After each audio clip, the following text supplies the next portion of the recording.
How many meals per day should I eat for optimal health? It's one of the most important questions in dietetics. We will try to answer it.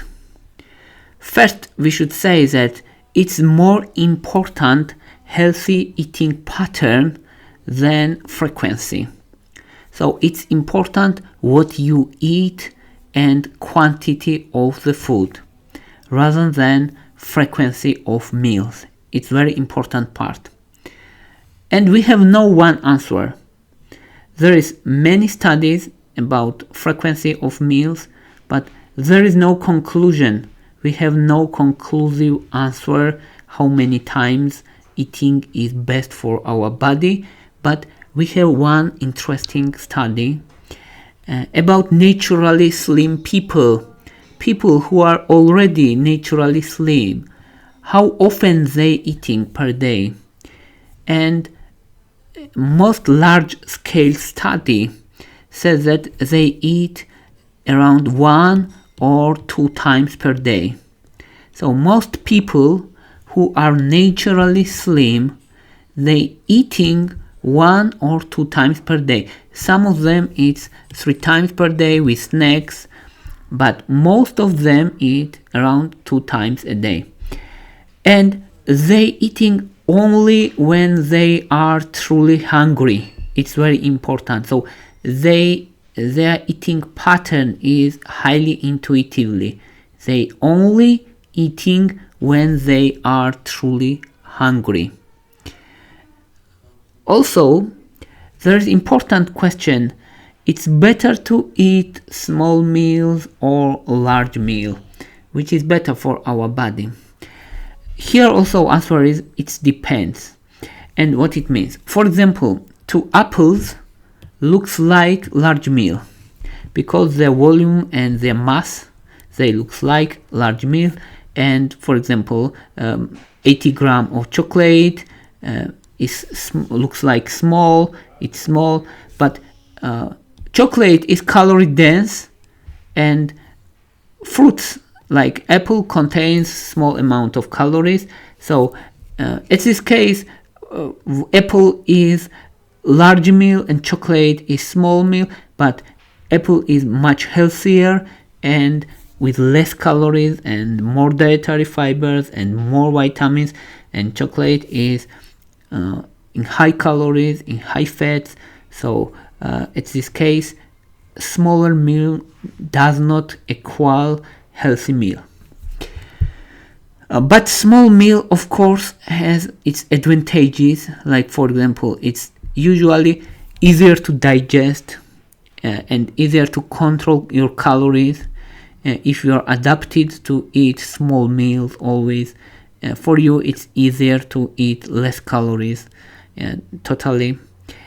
Also, small meals and small and frequent meals is better for blood glucose spikes.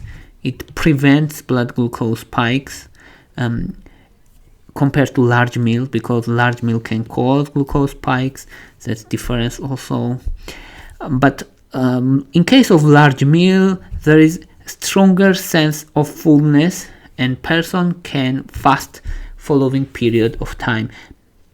That's advantage of large meal, and potentially it can prevent overeating. And if person does a fasting window after eating, this fasting has lots of health benefits.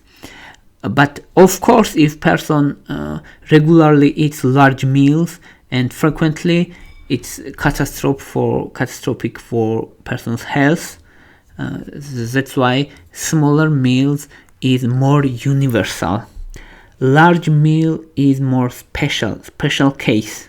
And in special cases, it has many advantages, but more universal approach is smaller meals. And this universal approach is in many guidelines. For example, 3 balanced meals per day and snacks between them. So 3 balanced meals means, for example, around 500 calories for each meal, and between them 100 calorie snack. A snack means, in this case, small amount of food which you eat between your meals. And commonly, snacks are fruits like apple, for example, or maybe nuts, maybe vegetables, for example, carrots or cucumber or cherry tomatoes. So they can be fruits and vegetables or nuts. And usually it's favorable that snacks should not be more than 100 calories each snack time. 2 snack time is best between your meals. One is here, another here. So 3 meals, 3 balanced meals, and 2 snacks between them. That's a standard approach. What is the advantages of such eating? It can prevent blood sugar spikes, as we said. If you eat this regular pattern and 3 times per day and snacks, it prevents glucose spikes. Also, you are able for food diversity. It means you can eat different types of foods, and if you can enrich your diet, it's important, and it's sustainable type of eating, type of diet. It means you can eat such pattern for a long period of time. It's more easier to follow. That's why in many dietary guidelines there is advice that eat 3 times per day with snacks between them. But it has also disadvantages because it's less flexible and you're thinking about eating more period of time, and it can affect your productivity during the day. And there is also snack temptation because many people snacking between eating periods of times, and the snacking is more calories than primary meals. So when we say snack, we should be very careful because snacking can be very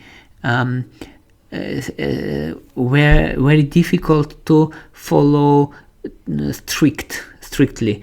For example, under 100 calories or under 200 calories. There is temptation. That's why snacking is difficult and problem. And what is other option besides these 3 balanced meals? There is intermittent fasting. Intermittent fasting means that you have a wide fasting window, and then you have after small period of eating. That's the idea of intermittent fasting. So you have windows, 2 types of windows: eating window and fasting window. Most common type of fasting is 8-16 type of fasting. It means that you eating 8-hour window and you fast next 16 hours. That's very popular. It has health benefits. Another approach is 5 to fasting days. It means you eat 5 days normally and you fast for 2 days. You may have pure fast. It means that you only drink water, or maybe during fasting days you eat minimally, for example under 500 calories. It's also popular method, 5-2 method.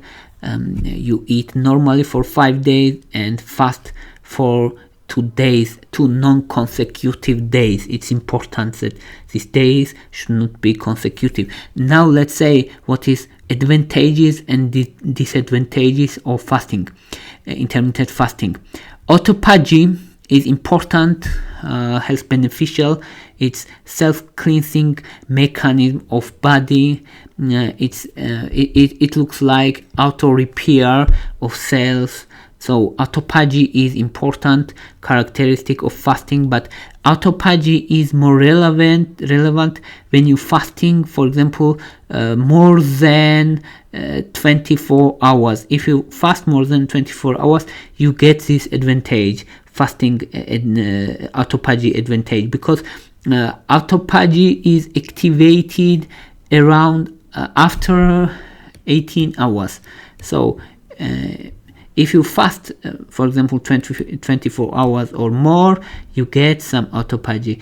If you fast around 16 hours, you get less autophagy. So if you want autophagy, you should fast more than at least 18 hours, and it's better if you fast around 24 hours or slightly more. Also, intermittent fasting improves metabolic health. When we say metabolic health, we mean inflammatory state of body. You reduce inflammation, it's metabolic health. Improve insulin sensitivity, it's metabolic health. So reduce inflammation and improve insulin sensitivity. These two are important characteristic. Also, your digestive system has more time for repair, for rest, and it's also advantage. Also, for brain, it's healthier if you fast some period of time for brain health. And intermittent fasting is associated with longevity also. That's why it's very important. And but more researches are needed to get conclusive results, because we have no definitive answer if it causes increased lifespan. And also reduce risk of chronic diseases. It's important because intermittent fasting can decrease risk of chronic disease, including some cancers. Also, more researches are needed for it. So intermittent fasting has lots of advantages, and for weight loss it's also effective. But what is disadvantages? Most important disadvantage of intermittent fasting is that it requires very strong self-discipline. If you have no very strong self-discipline, then maybe intermittent fasting is not for you, because it's very difficult to maintain consistency here, because you should adapt hunger periods. It's difficult sometimes, especially at first. Also, for people who had eating disorder, you should be very careful, because there is the risk that after prolonged period of hunger period of fasting, you start eating a lot, large meals, and binge eating risk of eating disorder. That's why you should be careful. So if you think that you have sufficient self-discipline, and you will be very careful about this, your eating pattern, not to eat large meals and very large meals and binge eating, then intermittent fasting is very good diet type. But if you want more easier way, if you want more sustainable way, and if you had problems with eating disorder, with binge eating, then maybe 3 balanced meals is better for you.